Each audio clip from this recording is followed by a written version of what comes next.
Genuine हीरा group customer का एक member. और आज की मीटिंग में माशाल्लाह हम लोगों ने जो ऑर्गेनाइज करे सारे के सारे नॉन कंप्लेनर जो जेन्युइन नॉन कंप्लेनर है बॉम्बे से, उनकी एक मीटिंग ऑर्गेनाइज करी है। ये मीटिंग का मकसद जो है ना, फिलहाल जो सुप्रीम कोर्ट में जो मामला चल रहा है और जो 900 करोड़ की जो प्रॉपर्टी जो सबमिट हुई है उसके बारे में डिस्कशन करना है कि उसका हम नॉन कंप्लेनर के लिए क्या फ़ायदा है क्या फ़ायदा नहीं है। ठीक है, तो ज़रा मेरे भाई से मैं रिक्वेस्ट करूँगा कि जितने भी हम लोग हैं ज़रा एक बता दीजिए क्राउड का तरफ कितने लोग हैं हमारे साथ में आज।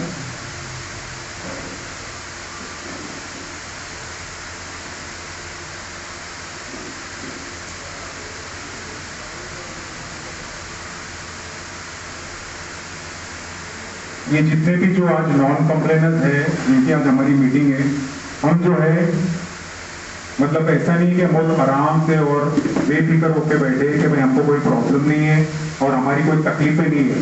हम सबकी तकलीफ हद से ज़्यादा गुजर चुकी है। जैसा कि मेरा शेख आपा का एक वीडियो आया था, उसमें उन्होंने बोले थे कि सिर्फ मेरे ख्याल में 10 या 15 जन जो है वो आवाज़ उठाते परेशान है, बाकी सब लोग जो है आराम से खामोश से बैठे। तो मैं उनसे कहना चाहता हूँ कि ऐसी बिल्कुल भी कोई बात नहीं है। ये तो सिर्फ एक एग्जाम्पल है। जो इतने लोग आए, काफ़ी सारे लोग जो है उनकी हालत बद से बदतर हो चुकी है। मैं ये नोएरा आपा को बताना चाहता हूँ। दूसरी चीज़, ये जो हम नॉन कंप्लेनर्स है, जो हमारी जो ग्रुप है, हमारे कुछ चंद सवालात है जो जेन्युइन सवालात, वैलिड क्वेश्चन है, जो हमारे जो हमने पॉइंट रेज किए हैं, सबके अलग अलग क्वेश्चन है जो आज हम सामने रखेंगे। और हम चाहेंगे कि नोएरा शेख आपा और कंपनी जो है इन सवालों का जवाब हमको जल्द से जल्द दे राइटिंग में, क्योंकि वर्बली बोल के कोई मतलब नहीं हुआ अभी तक, कोई भी कमिटमेंट पूरा नहीं हुआ है, चाहे वो कोई भी रीजन हो, वो चीज़ पूरी नहीं हुई है। अभी जो कंपनी के जो हायर अप्स है जिनसे मेरी पर्सनली भी बात हुई थी और फोन पर भी मेरी बात हुई थी उनसे, तो वो कहते हैं कि भाई आप लोग सवाल उठाते हो, आप नॉन कंप्लेनर बोलते हो अपने आप को, तो अभी तक आपने कंपनी के लिए किया क्या है नॉन कंप्लेनर्स में। तो मैं वो भाई को बताना चाहता हूँ कि जो नॉन कंप्लेनर जो इन्वेस्टर है हीरा ग्रुप में, वो ऐसे इन्वेस्टर तो शायद ही कोई कंपनी के इन्वेस्टर्स होंगे जो कंपनी के लिए और सीईओ के लिए इतना कुछ करे होंगे। पहली बात तो ये है कि 5 साल हम इतनी तकलीफ, अजियत, परेशानी उठा के आज हम सहन करके हमारी तकलीफ, फिर भी हम कंपनी पे भरोसा करके और नोएरा शेख आपा पे भरोसा करके हम लोग बैठे इंतजार करते हुए। पहली एक चीज। दूसरी चीज ये है, जब आपा जेल में थे तो हमने इतनी दुआएं करी, नमाजों में, ताजुद में, आपा की जेल से रिहाई के लिए हमने इतनी दुआएं की, रात दिन दुआएं करे। कितने लोगों ने तो अपने अपने घरों में आए थे, करीमा किए, जेलों के बाहर कड़कड़ाती धूप में, बारिश पानी में आपा की रिहाई के लिए खड़े थे, दुआ करते थे, हर चीज किए। ठीक है, अभी आप बोलते हो कि आपने कंपनी के लिए क्या किया। हमने, मेरी जब ये हायर अप से जब बात हुई थी फोन पे, और पर्सनली भी मैं डे 1 से मैं यही बोलते आ रहा हूँ कि एज ए नॉन कंप्लेनर हमारा भी कोई फर्ज बनता है कि हम कंपनी के लिए, सीईओ के लिए कुछ करें। उनके सामने मैंने प्रपोजल रखा था कि भाई हम जो चीफ जस्टिस ऑफ इंडिया है मिस्टर रमन्ना, उनको हम ट्वीट करना चाहते हैं और उनको बताना चाहते हैं कि भाई जो हैरेसमेंट, जो तकलीफ जो सीईओ को दी जा रही है एजेंसीज के द्वारा, जबकि सुप्रीम कोर्ट का 5 बार ऑर्डर आ चुका है कंपनी के फेवर में, तब भी ये एजेंसीज जो है कोऑपरेट नहीं कर रहे आपा के साथ।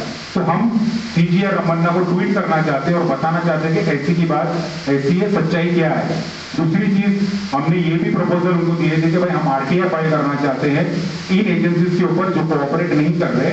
तो मैंने उनको यही बोला था कि आप जो है अपनी लीगल टीम, जो कंपनी की लीगल टीम है, उनसे आप एक फॉर्मेट तैयार करिए, वो फॉर्मेट तैयार करके आप हमको दीजिए। तो उसके बाद जो है हम जिस तरीके से हमारा लॉयर हायर करके हम लोग वो लीगल प्रोसीजर करते थे, जैसे कि ट्वीट करना है, आरटीआई डालना है, लेकिन अभी तक के कोई भी रिप्लाई नहीं आया कंपनी की तरफ से कि आप लोग ये काम करिए करके। तो हमने पूरी कोशिश करी है, जितनी भी हमको करना है नॉन कंप्लेनर से करना चाहता है वो हमने करे, लेकिन हमको अभी एज ए नॉन कंप्लेनर जो हम सबर करके बैठे, कंप्लेंट एफआईआर कुछ नहीं किए, अभी भी कंपनी पे ट्रस्ट करके बैठे और हम चाहते हैं कि कंपनी और आगे बढ़े और फ्यूचर में अच्छा काम करे। तो हमारे लिए नॉन कंप्लेंट्स के लिए कंपनी की तरफ से क्या आगे हमको मिल रहा है, क्या हासिल हो रहा है, ये हम जानना चाहते हैं कंपनी की तरफ से। बराबर है? अगर आप लोगों के भी कोई सवाल बीच में होते हैं तो आप लोग पूछ सकते हैं आपके सवाल। ठीक है, अभी हमारे पास जो है जितने भी जो नॉन कंप्लेंट्स अलग अलग जगह से कुछ पॉइंट्स, कुछ क्वेश्चन रेज किए हैं, वो हम चाहते हैं कि हम कंपनी तक, नोएडा शेख आपा तक इस चीज को पहुंचाए, क्योंकि पहले भी हमने ये चीज पहुंचाने की कोशिश करे लेकिन उनको अभी तक के कोई रिप्लाई नहीं आया कंपनी की तरफ से। अभी जो नेक्स्ट डेट है 30 अगस्त की सुप्रीम कोर्ट की, तो उसमें बोला जा रहा है कंपनी की तरफ से कि आप लोगों को 30 अगस्त तक रुकना पड़ेगा, उसके अलावा कोई चारा नहीं है। ठीक है, अब मैं आप लोगों को एक चीज सबको बताता हूं कि 30 अगस्त को क्या होगा। 30 अगस्त को नॉन कंप्लेनर्स के लिए कुछ भी नहीं होने वाला है, ये शायद आप लोग अच्छी तरीके से जानते हैं। बराबर है, जानते हो ना आप लोग, नॉन कंप्लेनर्स के लिए कुछ नहीं होने वाला है। सुप्रीम कोर्ट में जो भी मामला चल रहा है वो सिर्फ और सिर्फ जो लोग एसएफआई हो गए हैं, जिन्होंने कंप्लेंट की है, उनका वेरिफिकेशन, उनका क्लेमेंट अमाउंट कितना होगा, उसके बारे में सुप्रीम कोर्ट में मामला चल रहे हैं।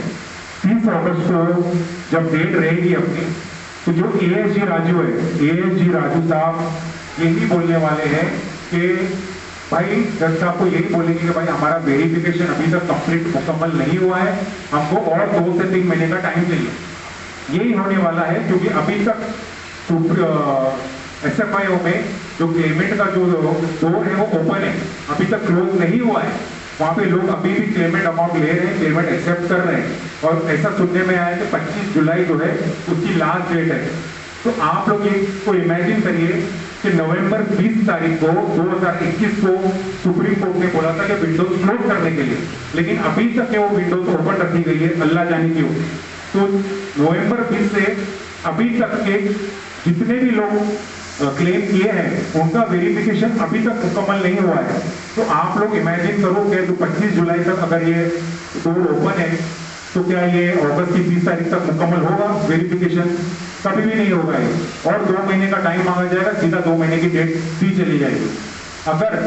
अगर वेरिफिकेशन कंप्लीट हो जाता है और क्लेमेंट अमाउंट सेट भी हो जाती है, जरा आप लोग ध्यान से सुनना ये चीज, अगर वेरिफिकेशन कंप्लीट होता है और अगर एक सर्टन अमाउंट, चाहे वो 400 करोड़ 500 करोड़ जो भी होती है, वो सेट भी अगर हो जाती है, तो उससे हम नॉन कंप्लेंट का क्या फायदा?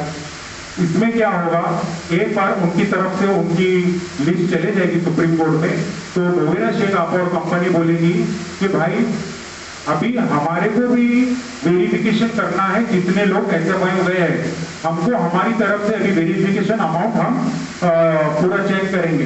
तो ये सब चीज करने में कितना टाइम जाएगा आप लोग बताइए? ये चीज से नॉन कंप्लेंट का क्या लेना देना?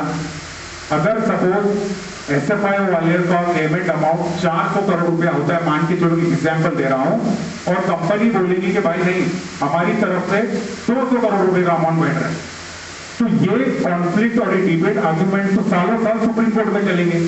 तो जब तक हम नॉन कंप्लेंट्स किधर जाए? हमारा उससे क्या लेना देना है भाई? आप लोग बताइए मेरे को, उससे हमारा कोई लेना देना है क्या? अभी जब जितना वेरिफिकेशन हो चुका है उससे एसएफआई वाले बोल रहे हैं कि भाई 317 करोड़ का अमाउंट अभी तक के टिल डेट हुआ है, 317 करोड़। कंपनी बोलती है नहीं भाई 317 गलत है, हमारी तरफ से 90 करोड़ का 30 करोड़ का ही अमाउंट बैठ रहा है। तो कहा 30 करोड़ और कहा 317 करोड़। तो ये सब चीज क्लियर होने के लिए, ये पुख्ता रिजल्ट आने के लिए कितना टाइम लगेगा? लगेगा कि नहीं लगेगा? टाइम लगेगा ना। तो हम लोग कहां जाए नॉन कंप्लेंट्स लोग? हमारा क्या फायदा है? हमारा कोई फायदा है ये सब चीज में? हमारा कोई लेना कंसर्न ही नहीं है ये सब चीजों में। अभी ये अमाउंट जब वेरिफिकेशन कंपनी चाहेगी कि हमको वेरिफिकेशन करना है, तो उसके लिए कंपनी बोलेगी हमको डेटा चाहिए। अगर डेटा नहीं मिलता है तो ये लोग भी जो है, जैसा एसएफआई ने मैन्युअल वेरिफिकेशन करी है बैंक स्टेटमेंट चेक करके, वैसा कंपनी भी बैंक स्टेटमेंट चेक करके वेरिफिकेशन करेगी। तो उसके लिए आप लोगों को लगता है 2-3 महीने में काम हो जाएगा? ये बिल्कुल भी नहीं होने वाला, उसको और 6 महीना 7 महीना लगेगा। दूसरी चीज, अभी थोड़े दिन पहले अपने को रिपोर्ट मिली कि 900 करोड़ रुपए की प्रॉपर्टी जो है एसएफआई में सबमिट की गई है। पता है ना आप लोग को, सब लोग को पता है ना? 900 करोड़ रुपए की प्रॉपर्टी सबमिट की गई है। अब ये जो प्रॉपर्टी है इसमें जब तक के जो एसएफआई का जो क्लेमेंट अमाउंट है वो सेटल डाउन नहीं होता, ठीक है, एक एक्चुअल अमाउंट सुप्रीम कोर्ट की तरफ से डिक्लेयर नहीं होता, तब तक के वो 900 करोड़ रुपया नॉन सबमिटर को मिलने की कोई उम्मीद नहीं है, कभी भी नहीं मिल पाएंगे वो चीज। दूसरी चीज, हम नॉन सबमिटर जो है, हमारा ये 900 करोड़ की प्रॉपर्टी से क्या लेना देना है आप लोग बताइए।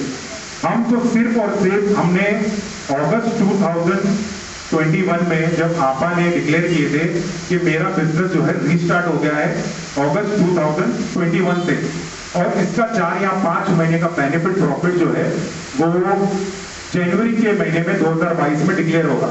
ये चीज राइटिंग में आई थी, उनके कंपनी के सर्कुलर लेटर पे आई थी विद आपा के सिग्नेचर के साथ। वो चीज हुई क्या? अभी तक नहीं हुई वो चीज, अभी तक के वो चीज अभी तक के नहीं हुई। अभी अगस्त 2022 अगले महीना है, 1 साल हो जाएगा।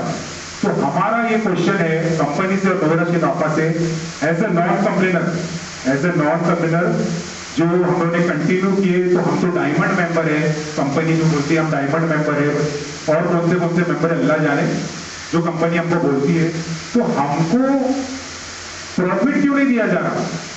जो 12 महीने का जो प्रॉफिट है, तो हम नहीं बोलते कि हमको पूरा का पूरा 12 महीने का प्रॉफिट डिक्लेयर कर दो, आप क्रेडिट कर दो, कम से कम 6 महीने का प्रॉफिट जो है वो आप हमको दे दीजिए। आपके 67 अकाउंट जो है अभी भी ओपन है, ऐसा नहीं है कि कंपनी के पूरे अकाउंट फ्रीज किए गए। 67 अकाउंट अभी भी जो है हीरा गोल्ड कंपनी के ओपन है। जिस तरीके से 20% के नाम से जो लोगों को पैसा दिया गया, जिसमें से किसी को 4%, 5, किसी को भी मुकम्मल 20% नहीं मिला, जो भी 4%, 5% मिला, तो किसी ना किसी अकाउंट से पैसा आया ना लोगों को कोई अकाउंट से पैसा आया ना। तो 2 अकाउंट है और बाकी के भी 67 अकाउंट ओपन है। तो जो प्रॉफिट का पैसा है वो 67 अकाउंट में डाल के लोगों को पैसा देना शुरू करिए ना। जो विड्रॉल वाले लोग हैं उनको उनका फर्स्ट इंस्टॉलमेंट दे दीजिए। हमारी बस मांग इतनी सी, हमको प्रॉपर्टी बेच के पैसे देना, वो प्रॉपर्टी कब बिकेगी, कब उसका पैसा आएगा अकाउंट में, वो सबसे हमारा क्या लेना देना भाई? कुछ भी नहीं है। तो ये सारे सवालों के जवाब हमारे को कंपनी से चाहिए, और हमारा हक बनता है एज ए नॉन कंप्लेनर कि हम कंपनी से सवाल करें। कंपनी से हमारा सवाल करना जायज है, हम ना पैसे भी नहीं मांगेंगे, हम सवाल भी नहीं करेंगे और खामोश रख के बैठेंगे, तो ऐसा तो होने से रहा। क्योंकि ये जो मामला नजर आ रहा है वो इतने जल्दी सुलझता नजर नहीं आ रहा, ठीक है। अभी जो ये 16 पॉइंट्स है मैं आप लोग के सामने रख रहा हूँ, कंपनी के सामने रख रहा हूँ। ये सवाल के जवाब हम चाहते हैं और एक्सपेक्ट करते हैं कि नोएडा शेख आपा हमको राइटिंग में ये सवालों के जवाब जल्द से जल्द हमारे को बताए, ठीक है। आप लोग के कोई सवाल है? अभी तक तो आप लोग रेज कर सकते हैं, पूछ सकते हैं। अभी कोई सवाल है?